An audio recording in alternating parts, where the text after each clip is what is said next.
ભાવનગરના કુંભારવાડા પાસે ખુલ્લી જગ્યામાં ઝેરી પદાર્થ ખાવાથી એક ગાયનું કરુણ મોત નીપજ્યું, જ્યારે 4થી પણ વધુ ગાયોને આ ઝેરી પદાર્થની અસર થઈ।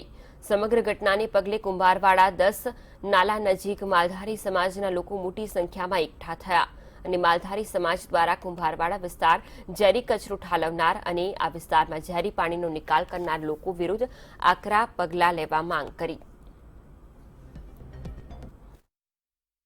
એટલે આવી તંત્રની બેદરકારી છે, અવારનવાર આવું બને છે।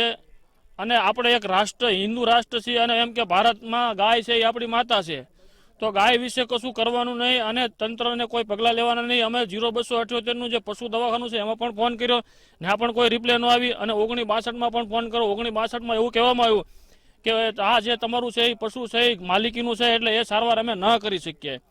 એટલે આ રીતની બધી વાતો કરવામાં આવી તો ખરેખર તંત્રને માલધારી સમાજની પડી નથી એવું સાબિત થાય છે કે ખરેખર એને શું કરવું છે એ સાબિત થાય છે।